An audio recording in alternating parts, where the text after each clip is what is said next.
personne qui exerce le métier de devin, d'astrologue, d'augure, de magicien, d'enchanteur, personne qui consulte ceux qui évoquent les esprits ou disent la bonne aventure, personne qui interroge les morts, car quiconque fait ces choses est en abomination à l'Éternel.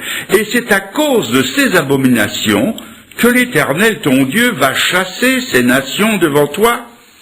Tu seras, toi, entièrement à l'Éternel, ton Dieu, car ces nations que tu chasseras écoutent les astrologues et les devins, mais à toi, l'Éternel, ton Dieu, ne te le permet pas.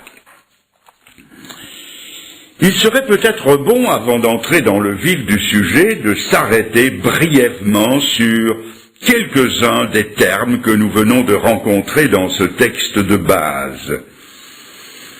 Il faudrait aussi dire que le texte que nous venons de lire est si clair que l'on pourrait se dire au revoir.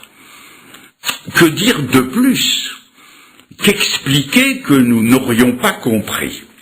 Mais nous allons quand même voir ces propositions au fur et à mesure qu'elles nous sont présentées. Tout d'abord, je trouve le mot augure. Les augures peuvent revêtir des formes anodines, au point qu'il est parfois difficile de les reconnaître, comme par exemple estimer que de la pluie par un jour de noces, c'est un signe de fortune. Des ciseaux qui se plantent en tombant, c'est le signe d'une visite. Un chat noir croisé sur la route serait signe de malheur. Ou encore, araignée du soir, espoir. Briser un miroir, signe de malheur. Prêter un sens à ces choses, c'est déjà se mettre sous le jugement divin, car Dieu a ces choses en horreur.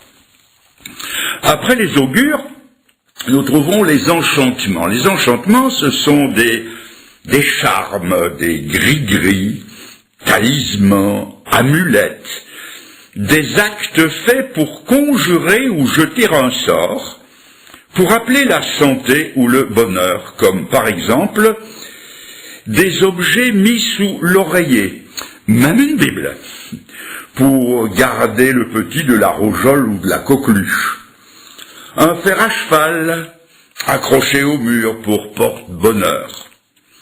Un vœu fait au passage d'une étoile filante. Ou bien croiser les doigts ou toucher du bois lorsqu'on a dit quelque chose d'important. Revenir sur ses pas quand on a trébuché.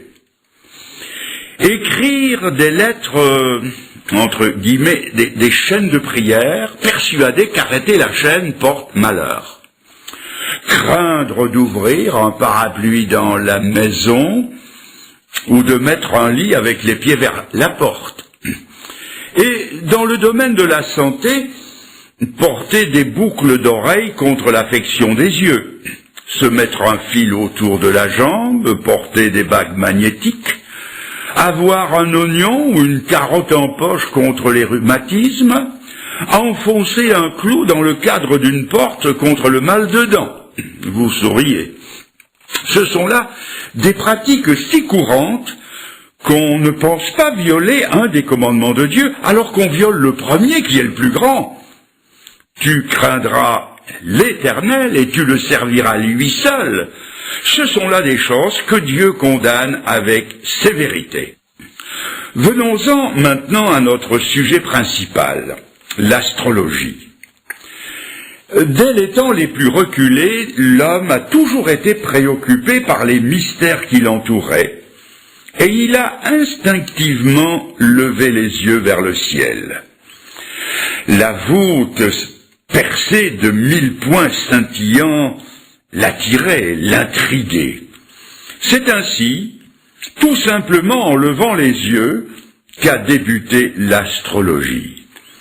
Il n'y a aucune comparaison possible entre ce qu'elle était et ce qu'elle est devenue.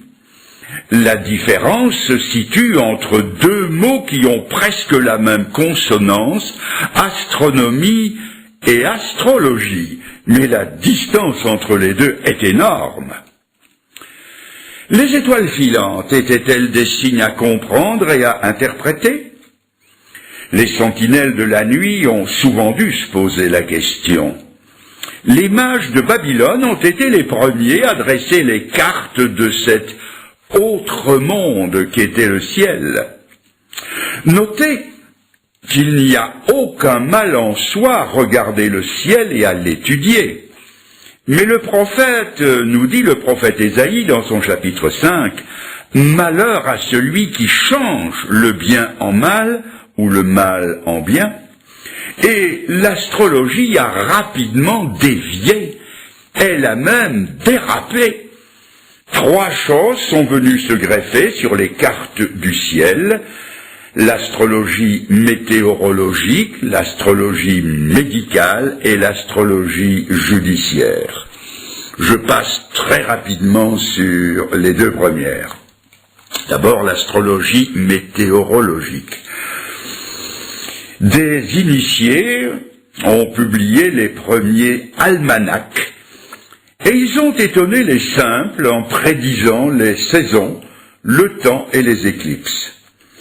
Les navigateurs d'autrefois, hautement tributaires du temps et des vents, consultaient le ciel pour deviner par avance le temps qu'il ferait. Non pas le ciel des nuages, mais le ciel des étoiles. Deuxièmement, aussi rapidement, l'astrologie médicale. Si les étoiles avaient une influence sur les saisons, sur le temps, le vent, la pluie, la sécheresse ou la température, pourquoi n'en auraient-elles pas sur la santé? C'est ainsi que des charlatans avisés manipulèrent leurs connaissances en les mêlant aux secrets insondables du scintillement des étoiles. Avec leurs herbes médicinales, ils vendaient, vous allez reconnaître la formule, ils vendaient la foi de bon augure, qui, en rassurant, facilitait la guérison. Le filon du ciel était trop précieux pour ne pas être exploité sans vergogne par ceux qui vivent de l'inquiétude des âmes désemparées.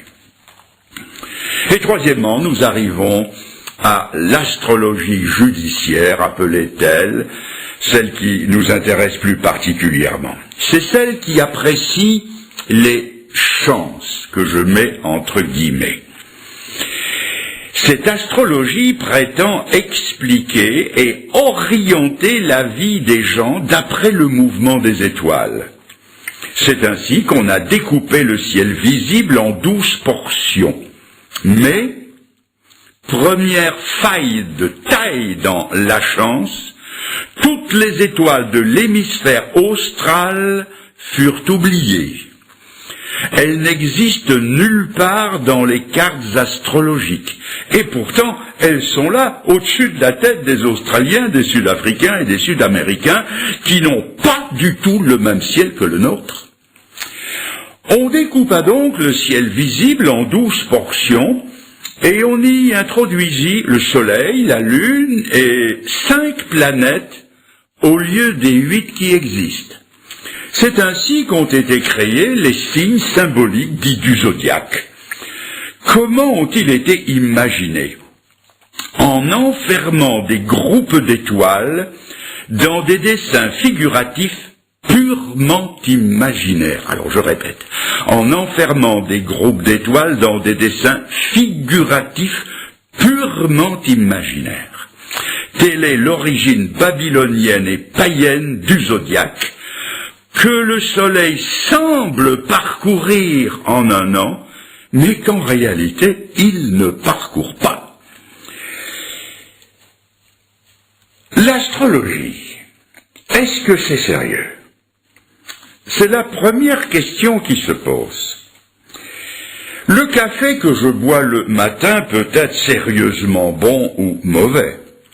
Mais que mon avenir soit écrit dans le marc de café, ça, ce n'est pas sérieux. Les cartes astrologiques primitives sont peut-être de la belle ouvrage, comme on dit, je veux bien. Mais que ma destinée y soit écrite, ça, ce n'est pas sérieux. Du reste, tout le système astrologique du ciel est scientifiquement faux. Rien n'est demeuré fixe dans l'immense mécanique céleste, tout a évolué, plus rien n'est semblable à la carte astrologique initiale, cependant elle est toujours employée par les astrologues modernes. Un enfant de 7 ans sait aujourd'hui que le Soleil ne tourne pas autour de la Terre, mais bien l'inverse. L'astrologie travaille imperturbablement sur la notion du Soleil qui tourne autour de la Terre. Et puis, le ciel n'est pas plat comme le supposaient les astrologues qui ont établi la carte divinatoire du ciel. Les astres qui se croisent, pour employer leur jargon, sont en réalité à des distances inimaginables les uns des autres. Contrairement aux affirmations de l'astrologie, les astres stationnaires ou rétrogrades n'existent pas. En plus, les 3 planètes Uranus, Neptune et Pluton ne figurent pas sur la carte astrologique. Et c'est à l'astrologie qu'on se fie pour guider sa vie. Et puis, qui a décidé que telle ou telle conjonction d'étoiles était favorable ou défavorable? Comment peut-on accepter que des jumeaux nés sous la même étoile, à la même heure, comme Ésaü et Jacob, ont cependant des destinations diamétralement opposées? Oh, bien sûr, quand les prédictions des astrologues sont assez vagues, ça peut être 50% vrai, comme on dit 50-50. Si ce n'est pas blanc, c'est noir. Si ce n'est pas une fille, c'est un garçon, une fois sur 2. Mais quand les prédictions deviennent plus précises, quelle déconvenue!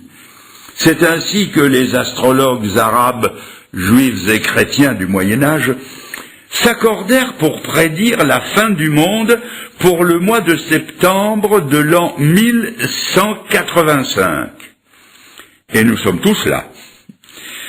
Les astrologues les plus sérieux ont prédit un déluge universel pour le mois de février 1524.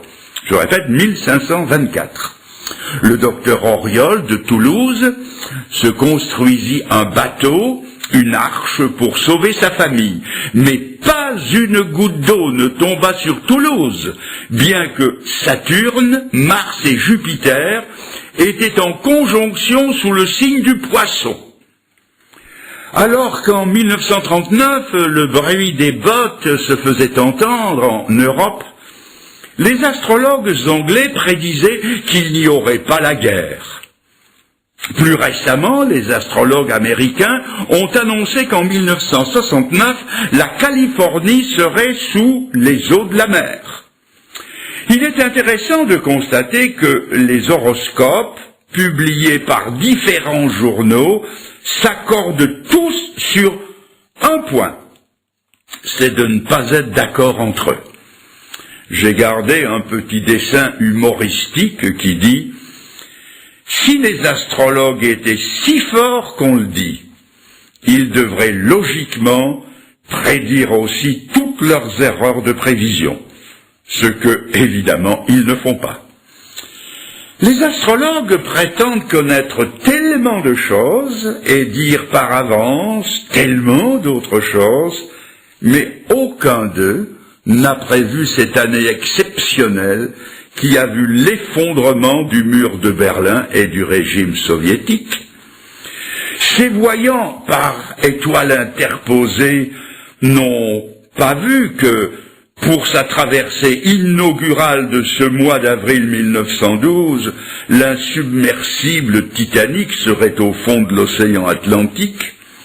Le ciel astrologique n'a révélé à aucun d'eux la date du 11 septembre 2001 et l'attentat terroriste contre les 2 tours du World Trade Center à New York.